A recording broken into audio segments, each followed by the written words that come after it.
What's going on, fly tires? This is a fly tie guy coming at you with another one. Today we're going to be doing the all-American pheasant tail, bead-headed pheasant tail. It's been around for since the dawn of time. It's been around for a minute, so we're going to whip it up and see how fish like it, and I can tell you that they love it. In the vise, we're going to get started with our OrientSun OS 7224 in size 16. And I paired that with a Round Rocks gold bead. It's a brass bead, 2.4 millimeter. You can go ahead and use a tungsten bead if you're just fishing it like hopper dropper style or anything like that. On an inline rig or a bounce rig, you want to downsize this bead. I probably downsize it to 1.5 to 2 millimeter. So we're going to get our thread started here. Just our normal Camel A-dot uni. Oops. If the scissors will cooperate today, we're going to wrap this back to where the barb is supposed to be. And we're just going to take our regular old pheasant tail, about a dozen or so fibers. And I like to tie these fibers in long and just pull the butt ends down and draw them down to length. Should be about a hook shank length long. We want to advance our thread all the way to the eye of the hook. And then we're going to come in with our standard issue coppered wire and Brassie and get that tied in. And notice how I tied it on the near side, so the side closest to me. And we're going to pull this pheasant tail on our far side and tie it in right there. We do that to get a nice smooth underbody so we can wrap our pheasant tail and it's not going to be all lumpy. Now from here, I'm going to use my rotary feature, grab the butt ends. We are going to wrap that pheasant tail all the way to the bead. Finish off right there, secure it. Make a couple extra thread wraps. We're going to clip that off. And from here we're going to counter wrap our wire for enhanced durability and make that wire stand out.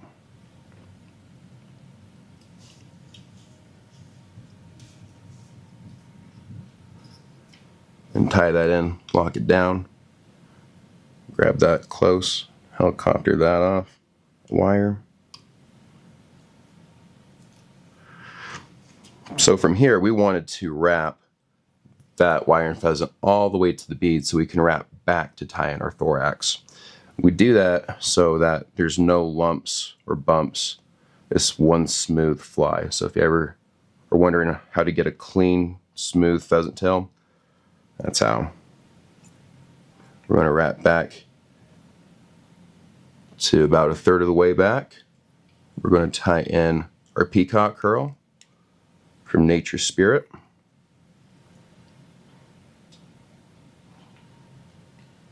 And I actually got ahead of myself because before we do that, we want to get our Wingcase in.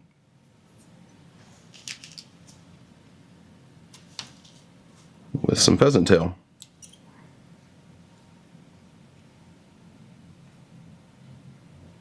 There we go, that looks better.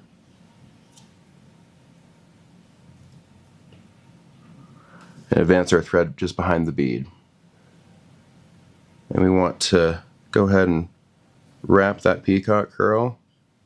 I like to get a nice juicy thorax. I think bigger fish will come out and play when the fly is looking a little bit more juicy. And we're just going to pull our Wingcase straight over.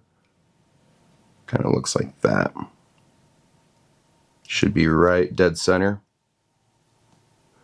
And you want to go ahead and leave the pheasant tail fibers right up like that because we're actually going to split those into legs.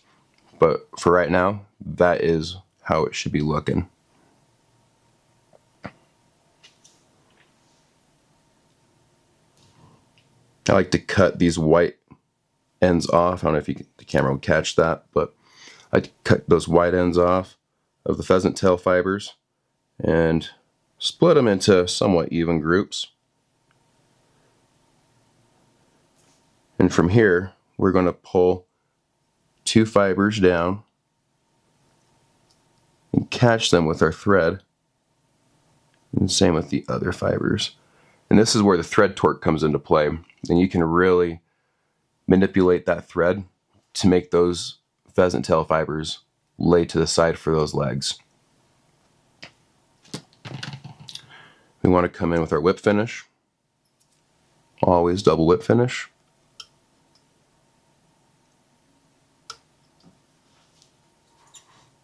And trim out that thread. Now with the legs, you're going to have these super long legs. How bugs are in the water, those legs are right behind that thorax. I put my scissors right behind that peacock curl and cut off there and swoop them down.